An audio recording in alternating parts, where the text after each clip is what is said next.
ఖుర్బానీ ఇచ్చే వ్యక్తి అసలు ఏ దువా చదవాలి అంటే సహీ బుఖారీలోని హదీస్ నంబర్ 5565, అలాగే సహీ ముస్లింలోని 1967, ఇక అలాగే సునన్ దార్మీలోని 1989లో ఖుర్బానీ చేసే వ్యక్తి ఖుర్బానీ జంతువును జుబా చేసేటప్పుడు బిస్మిల్లాహి వల్లాహు అక్బర్ అని చదవాలి. అంటే నేను అల్లాహ్ పేరుతో జుబా చేస్తున్నాను, అల్లాహ్ మాత్రమే గొప్పవాడు. ఇక అలాగే అల్లాహుమ్మా హాజా మిన్క వలక అల్లాహుమ్మా తకబ్బల్ మిన్ని అని అనాలి. దీని అర్థం ఏంటంటే, ఓ అల్లాహ్, ఖుర్బానీ చేసే భాగ్యాన్ని నీవే ప్రసాదించావు, నీకోసమే నేను ఖుర్బానీ చేస్తున్నాను, కనుక నా తరపున ఈ ఖుర్బానీని స్వీకరించు అల్లాహ్ అని దీని యొక్క అర్థం. జుబా చేసేవారు ఇతరులైతే మిన్ని అనే చోట మిన్హు అని పలకాలి. ఇదే సహీ బుఖారీ ఇతర హదీసు గ్రంథాల్లో ఉన్నటువంటి దువా. బుఖారీ హదీస్ నంబర్ 2488, ఇక అలాగే ముస్లింలోని 1968లోని మనం జంతువుని జుబా చేసేటటువంటి కత్తి ఏదైతే ఉంటుందో అది చాలా పదునుగా ఉండాలి, మొదటి విషయం. రెండో విషయం ఏంటంటే, జంతువు చూస్తూ ఉండగా దాని ముందు కత్తిని మనం సానబెట్టకూడదు, నూరకూడదు, ఇది రెండో విషయం. మూడో విషయం ఏంటంటే, ఒక జంతువు చూస్తుండగా మరో జంతువుని జుబా చేయకూడదు, ఇది మూడో విషయం. నాలుగో విషయం ఏంటంటే, జంతువును జుబా చేసేటప్పుడు రక్తం అనేది చిందాలి. ఈ 4 విషయాలు కూడా ఇక్కడ చెప్పబడ్డాయి. జుబా చేసే జంతువుని ఖిబ్లా దిశలో ఉండేలా చూసుకోవాలి. ఆ తర్వాత జుబా చేసేటప్పుడు అది ఎడమ వైపు దాన్ని పరుండబెట్టేసి కుడి వైపు ఉన్నటువంటి కాలుని దానిపై అదను పట్టి దాన్ని జుబా చేయాలి. జుబా చేసేటప్పుడు రక్తనాళాలను, ఆహార నాళాలను కొయ్యాలి. ఈ విధంగా జుబా అనేది చేయాలి. జుబా చేసేటటువంటి వ్యక్తి బుద్ధిమంతుడై ఉండాలి, పిచ్చివాడై ఉండకూడదు. అదే విధంగా ఏమీ తెలియని పిల్లలు కూడా అయి ఉండకూడదు జుబా చేయడానికి. ఖుర్బానీ అనేది చాలా పుణ్యంతో కూడుకున్నటువంటి పని కదండి. మరి అలాంటప్పుడు మా దగ్గర స్తోమత లేదు, మా దగ్గర డబ్బులు లేవు, మేము ఎలా ఖుర్బానీ ఇవ్వాలంటే, ముందుగా ఒక విషయం మనం తెలుసుకోవాలి. ఎవరిపైనైతే స్తోమత ఉంటుందో వారే ఖుర్బానీ ఇవ్వాలి. అయితే ఖుర్బానీ ఇచ్చే స్తోమత లేనటువంటి వారికి ఖుర్బానీ ఇచ్చినంత పుణ్యం పొందాలంటే ఏ ఆచరణ చేయాలో కూడా ప్రవక్త ముహమ్మద్ సల్లల్లాహు అలైహి వసల్లం వారు తెలియజేశారు. ప్రవక్త ముహమ్మద్ సల్లల్లాహు అలైహి వసల్లం వారి కాలంలో ఒక సహాబీ వారు ఉండేవారు. ఆయన వద్ద కేవలం ఒక పాలిచ్చేటటువంటి ఒక పశువు తప్ప మిగతా ఏ జంతువులు కూడా ఆయన వద్ద ఉండేవి కాదు. మరి ఓ ప్రవక్త, నేను గనక ఈ యొక్క జంతువుని ఖుర్బానీ ఇచ్చినట్లయితే ఇక నా జీవన ఆధారం కోసం ఏమి ఉండదు కదా, నాకు ఖుర్బానీ ఇవ్వాలని ఉంది, నేనేం చేయాలని అడిగినప్పుడు ప్రవక్త ముహమ్మద్ సల్లల్లాహు అలైహి వసల్లం వారు, నీ దగ్గర పాలిచ్చేటటువంటి ఏదైతే జంతువు ఉందో అది నీ దగ్గరనే పెట్టుకో. అయితే నీకు స్తోమత లేదు కాబట్టి నువ్వేం చెయ్యాలి అంటే, నువ్వు ఈద్ నమాజ్ తర్వాత నీ యొక్క తల వెంట్రుకలు, అదేవిధంగా నాభి కింద వెంట్రుకలు, గోళ్ళు కత్తిరించుకో, నీకు కూడా ఖుర్బానీ ఇచ్చినంత పుణ్యం లభిస్తుందని దైవ ప్రవక్త ముహమ్మద్ రసూలుల్లాహ్ సల్లల్లాహు అలైహి వసల్లం తెలియజేశారు. మరి దీనికి ఆధారాలు ఏంటి అని అంటారా? నిసాయి హదీస్ నంబర్ 4365, ఇక అలాగే అబూ దావూద్లోని 2789. అయితే ఈ హదీస్ ని షేక్ అల్వానీ గారు దీన్ని జైఫ్ అన్నారు, కానీ అత్యధిక ధార్మిక పండితులు ఎవరైతే ఉన్నారో దీన్ని సహీగా ఖరారు చేయడం జరిగింది.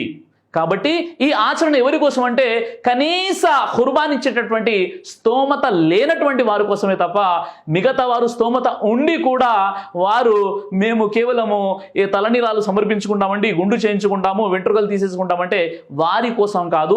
జాగ్రత్తగా ఈ విషయాన్ని గుర్తించాలి. ఇబ్నే మాజా హదీస్ నంబర్ 3182 ప్రకారంగా బుఖారీలో కూడా ఈ హదీస్ మనకు కనిపిస్తుంది.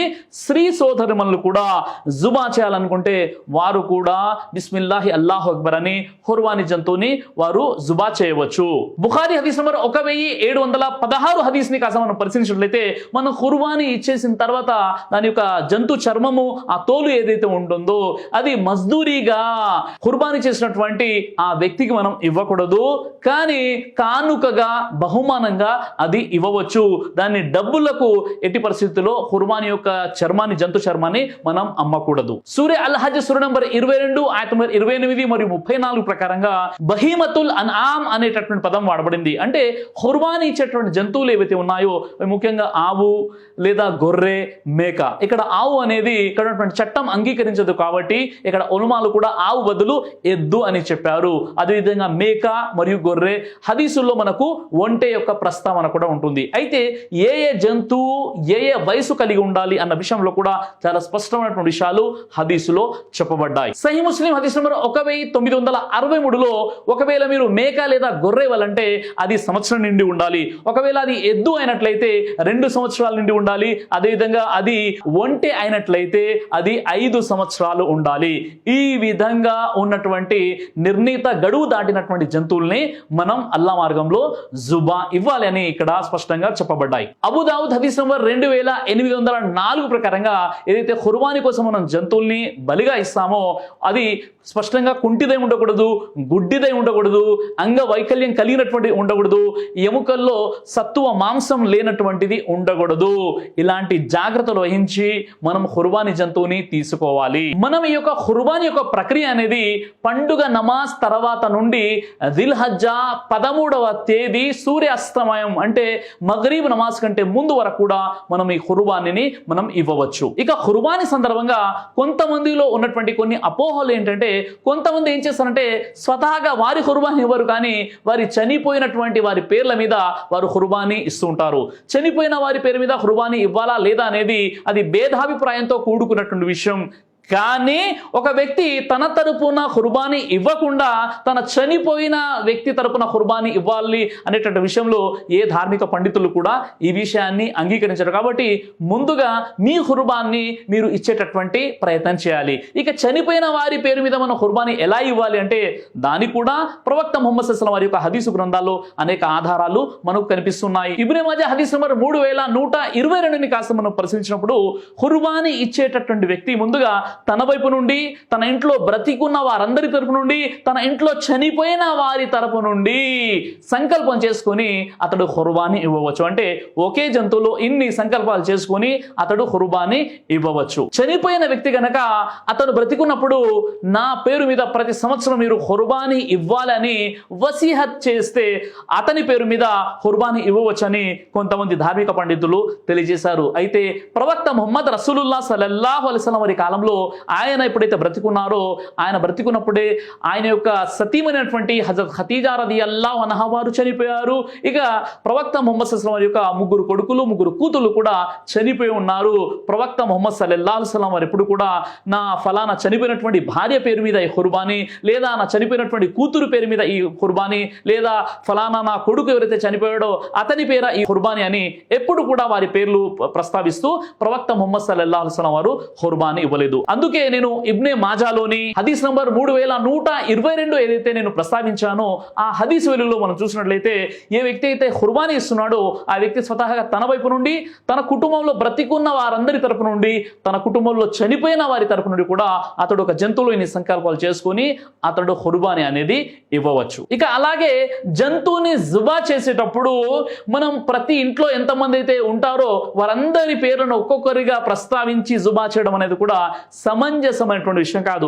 లేక అలా కాకుండా ఈ 2022లో నేను మా నాన్నగారి పేరుతో ఇస్తాను, 2023లో మా అమ్మగారి పేరు మీద ఇస్తాను, 2024లోని నేను నా పేరు మీద ఇస్తాను అని ఈ విధంగా ప్రతి సంవత్సరం కూడా ఒక్కొక్కరి పేరుతో ఖుర్బానీ ఇచ్చుకుంటూ వెళ్ళిపోవడం కూడా సమంజసమైనటువంటి విషయం కాదు. ఇంటి యజమాని ఎవరైతే ఉన్నారో ఆ ఇంటి యజమాని పేరు మీద ఖుర్బానీ అనేది జరుగుతుంది. ఆ ఇంట్లో ఎంతమంది అయితే ఉంటారో వారందరి కూడా ప్రతిఫలం, పుణ్యఫలం అనేది లభిస్తుంది. ఒకవేళ మీ ఇంట్లో అందరికీ స్తోమత ఉండి డబ్బులు సంపాదించే వారు ఉన్నారు, లేదా మీ దగ్గర ధనం ఉంది, అల్హమ్దులిల్లా మీ ఇంట్లో 10 మంది ఉంటే 10 ఖుర్బాన్లు ఇవ్వండి. ఇది చాలా ఉత్తమమైనటువంటి విషయం. అలా కాకుండా ఒక జంతువు ముందు ఎన్ని పేర్లు చదివేసి జుబా చేయడం అనేది సమంజసమైనటువంటి విషయం కాదు. ఇంటి యజమాని పేరు మీద మనం ఖుర్బానీ ఇవ్వడం జరుగుతుంది. ఆ ఇంట్లో వారందరికీ కూడా ఇన్షాల్లా ఆ ఖుర్బానీ యొక్క ప్రతిఫలం అనేది లభిస్తుంది. అల్లాహ్ సుబ్హానహు వ తఆలా మీకు నాకు మనందరికీ కూడా ఈ త్యాగాల పండుగ అయినటువంటి ఈ ఈదుల్ అధా, ఈ బక్రీదు పండుగను చిత్తశుద్ధిగా దైవ ప్రసన్నత కోసం ఖుర్బానీ ఇచ్చేటటువంటి వ్యక్తిగా మనల్ని తీర్చిదిద్దుగాక. అదేవిధంగా ఖుర్బానీ సందర్భంగా జరిగేటటువంటి తప్పులు ఏవైతే ఉన్నాయో వాటిని సరిదిద్దుకునేటటువంటి సద్బుద్ధిని కూడా అల్లాహ్ సుబ్హానహు వ తఆలా మీకు నాకు మనందరూ కూడా కల్పించుగాక. ఆమీన్ యా రబ్బుల్ ఆలమీన్. బ్రదర్ సిరాజ్ అని యూట్యూబ్ ఛానల్ని మీరు సబ్స్క్రైబ్ చేసినట్లయితే ఇన్షాల్లా దేవచిత్తం అయితే మీకు వీడియోస్ వస్తుంటాయి. అదేవిధంగా బ్రదర్ సిరాజ్ అనేటటువంటి ఫేస్బుక్ని కూడా లైక్ చేయడం వల్ల మీకు వీడియోస్ వస్తుంటాయి.